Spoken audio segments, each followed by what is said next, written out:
네, 우리가 살다 보면 정말 원치 않는 곳에서 타향해서 살아가는 일들이 종종 우리 인생 가운데 발생하게 되는 것을 보게 됩니다. 성경에 보면은 고향을 떠나 낯선 곳에 가서 정착했던 이야기가 꽤 많이 등장을 해요. 첫 번째 인물이 대표적으로 아브라함입니다. 고향을 떠나 하나님께서 지시할 땅으로 가라 했을 때 그는 정처없이 그냥 하나님 말씀에 순종해서 떠나는 것을 보게 되죠. 자, 하란에서 살게 된 야곱도 마찬가지입니다. 애굽의 노예로 팔려간 요셉도 그렇습니다. 모세는 태어난 곳에서 떠나서 미디안 광야에서 도망자 생활을 하기도 했습니다. 자, 이런 사람들은 모두 다 낯선 곳에서 나그네 생활을 하며 굉장히 많은 고생을 하게 되는 것을 보게 됩니다. 자, 하지만 성경에 보면 그런 사람들의 삶 전체를 들여다보면은 다른 사람들과는 전혀 다른 삶을 살았음을 우리가 보게 되는 거예요. 그들은 은혜의 통로가 되는 삶을 살았고 하나님과 동행하는 삶을 살았습니다. 그들의 삶을 보면서 우리가 배우는 것이 있습니다. 무엇을 배우느냐? 하나님을 믿으며 산다는 것이 이런 것이구나.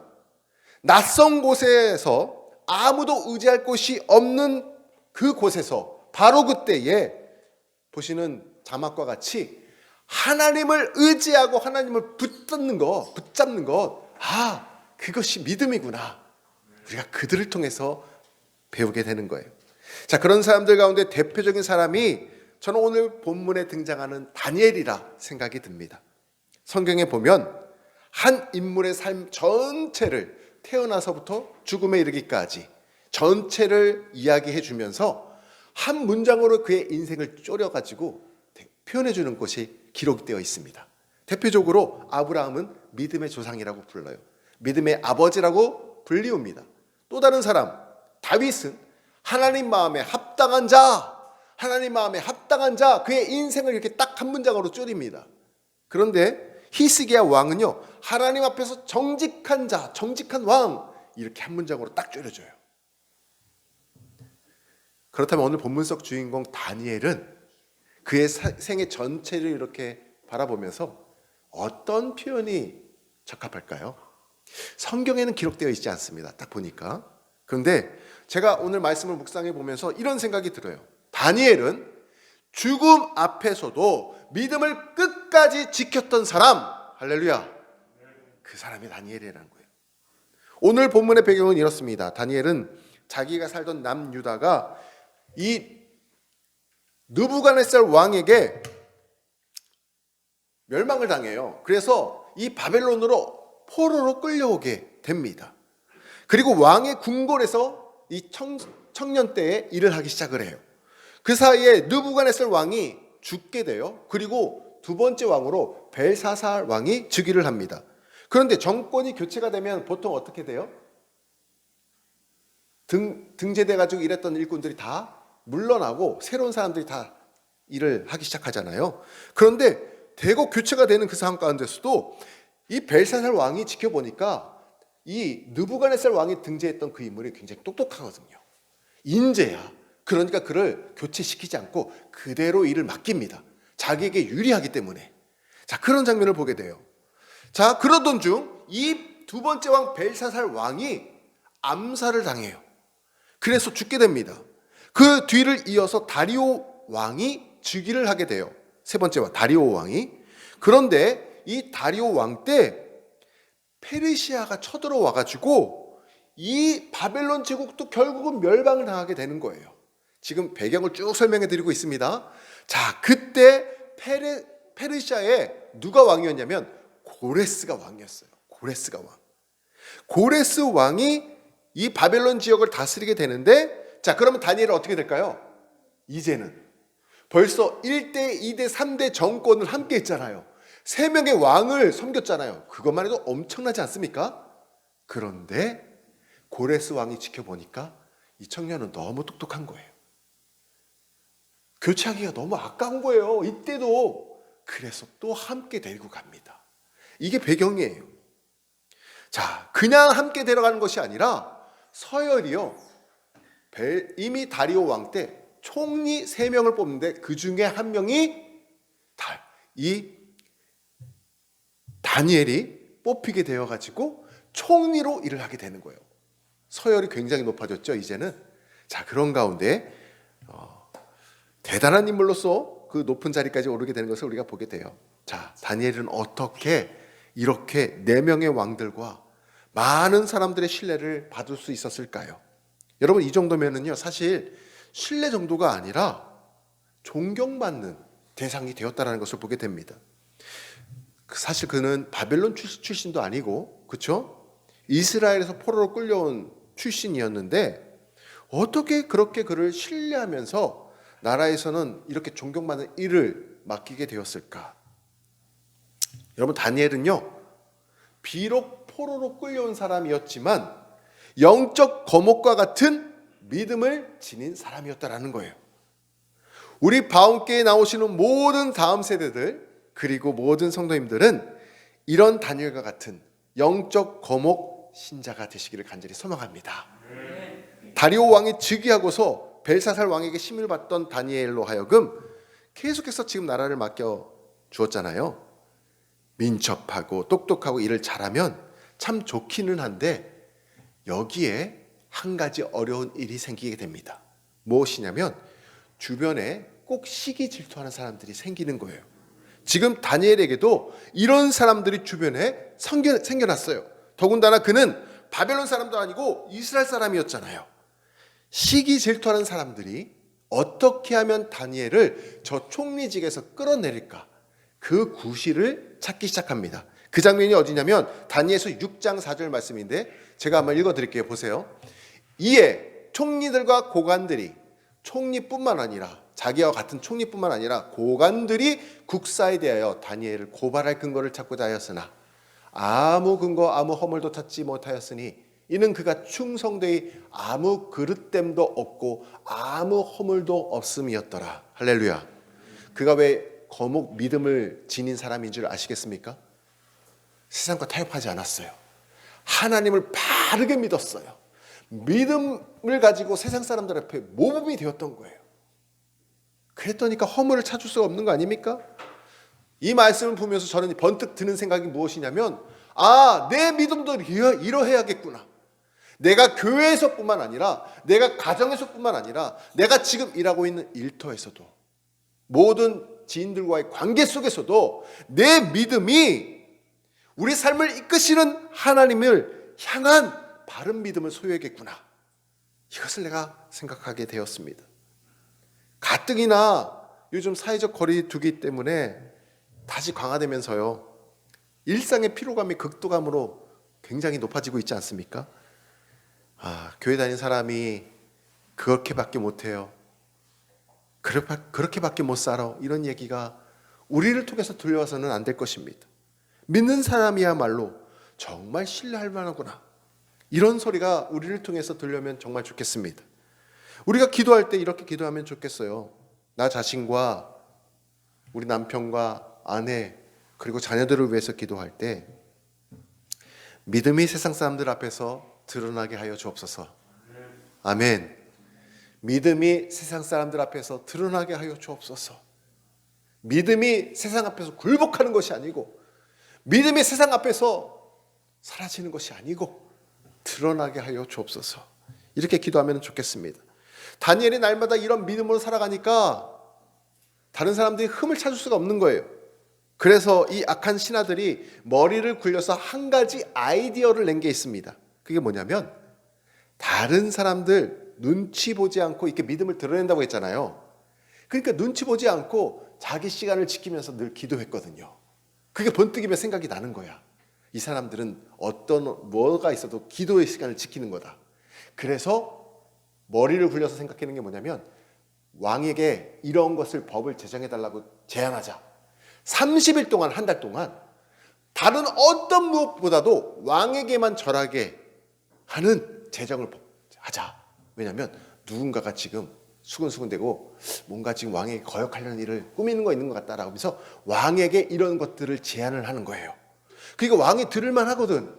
나에게 유익하거든.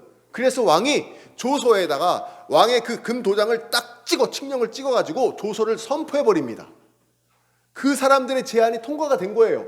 법으로 딱 선포가 된 거예요. 30일 동안은 뭘 못한다?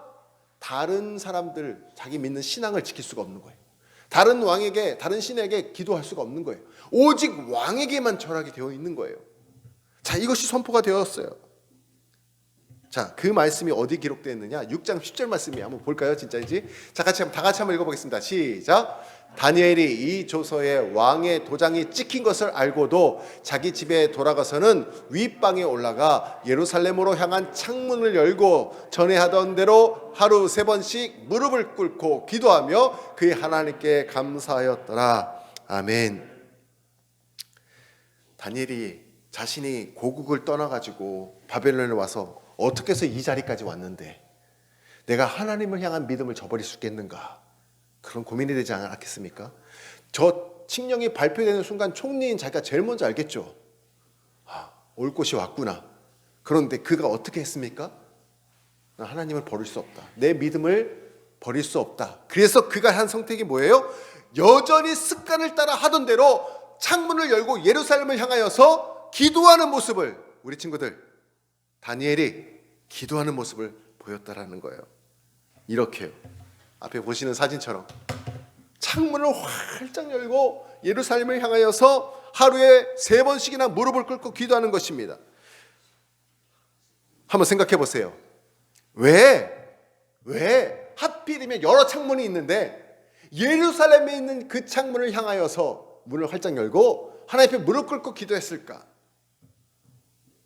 그의 조국 이스라엘은 이미 망해버렸습니다. 이미 망했어요. 그리고 예루살렘 성전도 망할 때 함께 다 불타서 무너져 버렸어요. 존재하지 않아요, 예루살렘 성전이. 그런데 왜 기도할까요? 왜 그곳을 향해 기도할까요? 다니엘의 마음속에는 이런 마음가짐이 있었던 거예요. 나라가 망했어도 성전이 무너졌어도 하나님은 살아계시다. 할렐루야. 하나님은 살아계시다라는 거예요. 그가 예루살렘 쪽을 향해 기도했다라는 것은 비록 우상의 나라 끌려와 내가 지금 살고 있지만 그 마음과 그의 시선은 여전히 살아계신 하나님을 내가 향하고 있다는 것입니다. 여러분, 이런 다니엘을 바라보시는 하나님의 마음은 또한 어떠하셨을까요? 너무 기뻐하셨을 것 같아요. 너무 사랑스러웠을 것 같아요.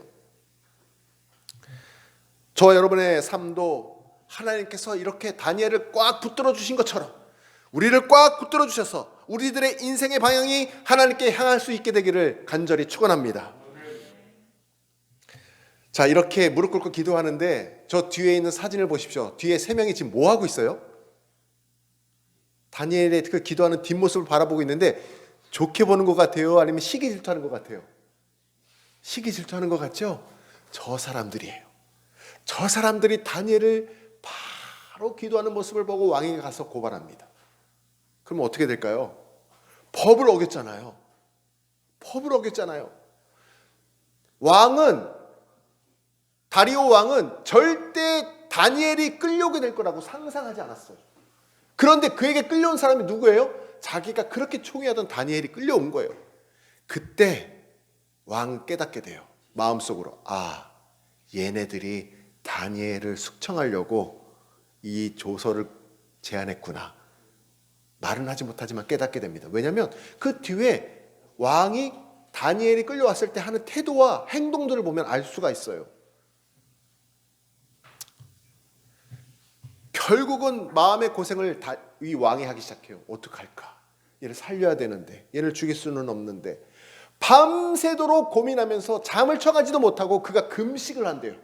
아니, 끌려온 다니엘은 오히려 마음이 평안한데 두렵다, 염려한다 이런 말이 아예 없거든요, 성경에.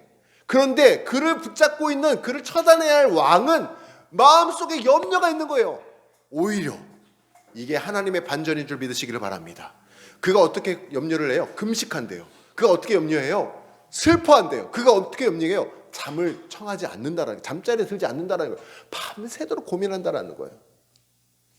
그 장면이 어디 있습니까? 이렇게 말합니다. 다니엘 6장 16절 말씀. 자, 이렇게 다니엘을 결국은 어쩔 수 없이 법을 어길 수 없으니까 사자굴에 집어 던지게 되거든요.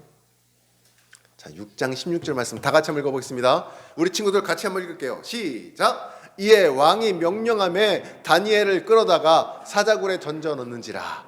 왕이 다니엘에게 이르되 내가 항상 섬기는 너희 하나님이 너를 구원하시리라 하니라. 아멘. 왕이 누구를 언급합니까?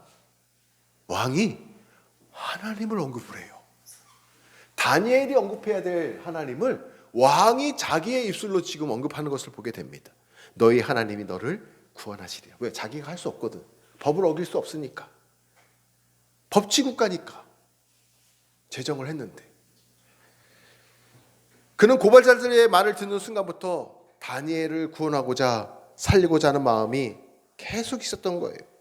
그래서 결국 하나님을 언급하기까지도 합니다. 그리고 왕실로 돌아와서는 오히려 금식하고 오히려 오락도 즐기지 않고, 성경에 보니까 잠자리에 눕지도 않았다고 말을 합니다. 걱정은 왕이 다 하고 있어요. 하룻밤에 어떻게 지냈는지 모르게 시간이 지나갔습니다. 그리고 다음날 새벽이 되자마자 왕이 어떻게 했을까요? 눈을 딱 뜨자마자 왕이 어떻게 했을 것 같아요? 다니엘, 온통 다니엘 걱정뿐이었잖아요. 보십시오. 저 사진, 사자굴에 집어 던진 다니엘이 위를 바라보니까 그 막혀있던 뚜껑이 열렸어요. 근데 지금 누가 바라보고 있습니까? 다니엘을 아침에 일찍 새벽에. 다리오 왕이 찾아온 거예요. 왕이 찾아가지고 새벽에 이렇게 외칩니다. 다니엘아, 살아있느냐? 내 하나님이 너를 구원하셨느냐? 그거 질문하며 달려온 거예요. 근데 보니까 어떻게 돼요? 다니엘이 살아있어요. 하나님께서 천사를 통해서 사자의 입을 다 막았어요. 사자가 다니엘을 잡아먹지 못하도록 막으셨어요. 여러분, 이것보다 이렇게 사자의 입을 꽉 막은, 버린 그 근본적인 더 큰 이유가 있어요. 그게 뭐냐면 오늘 우리가 함께 읽은 다니엘서 6장 23절 말씀이에요. 보세요. 왕이 심히 기뻐하여 명하여, 왕이 이제 살아있는 걸 봤잖아요. 너무 심히 기뻐가지고 춤을 추듯이 다니엘을 굴에서 올리라 하며 그들이 다니엘을 굴에서 올린즉 그의 몸이 조금도 상하지 아니하였으니 이는, 자, 빨간 글씨 다 같이 읽겠습니다. 시작. 그가 자기 하나님을 믿음이었더라.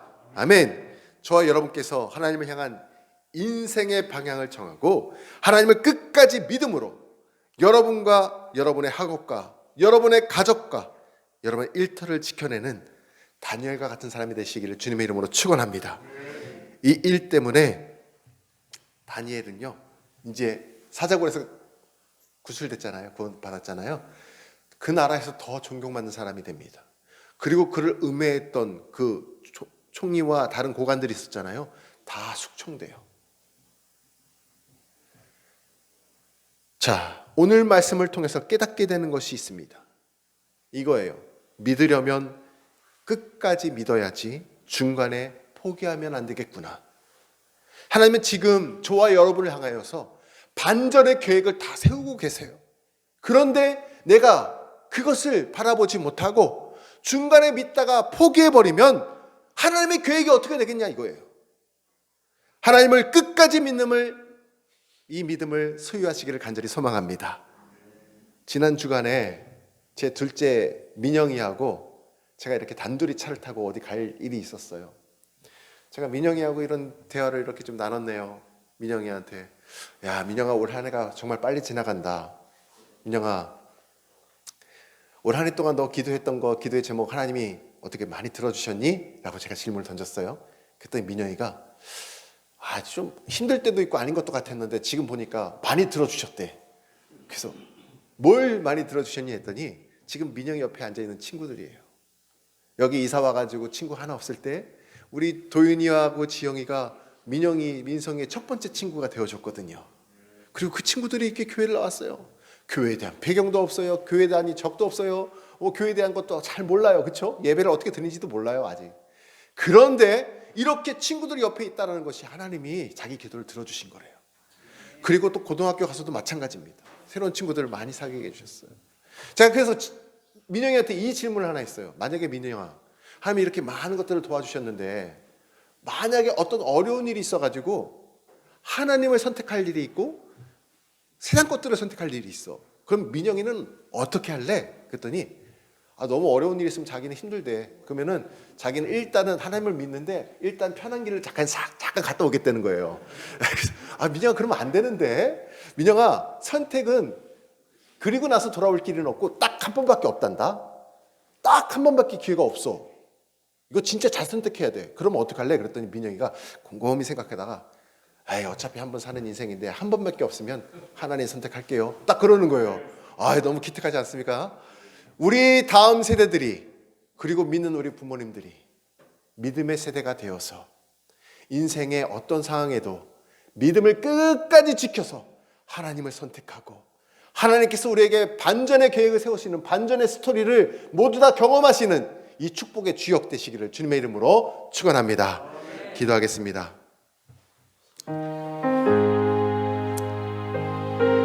이렇게 기도했으면 좋겠습니다. 하나님, 세상이 어두워져 갈수록 하나님 한 분만 바라보게 하여 주옵소서. 이 시간 하나님을 향한 인생의 방향을 정하게 하여 주옵소서. 하나님을 끝까지 믿음으로 중간에 포기하지 않게 하여 주옵소서. 그래서 다니엘과 같이 하나님이 쓰시는 반전 스토리를 우리 모두 다 경험하게 하여 주옵소서. 우리 한 목소리 같이 기도하겠습니다. 주님 감사합니다. 오늘도 거룩한 주일을 허락하셔서 주님의 귀한 전에 나와 예배하게 하시니 감사합니다. 오늘 주신 하나님의 말씀을 마음에 품고 기도하게 하시니 하나님, 우리의 믿음을 기억하여 주시옵시고 우리의 믿음을 끝까지 지켜서 중간에 포기하지 않게 하여 주옵소서. 하나님, 다니엘과 같은 믿음을 소유하기를 원합니다. 하나님, 믿으려면 끝까지 믿는 사람들이 되기를 원합니다. 하나님께서는 각자마다 반전의 계획과 스토리를 준비하고 계신 줄 믿습니다. 하나님, 중간에 포기하지 않게 하여 주셔서 하나님, 다니엘과 같이 그 반전의 스토리의 주역이 될 수 있도록 하나님 축복하여 주옵소서. 어려운 시국이 계속되고 있습니다. 어려운 환경 가운데 있습니다. 하나님께서 그러나 그 가운데서도 우리를 축복의 길로 인도해 주실 믿사오니 주여 포기하지 않게 하여 주시고 하나님만 바라보는 하나님의 향한 방향을 제가 끝까지 제시하고 나아갈 수 있도록 인도하여 주옵소서.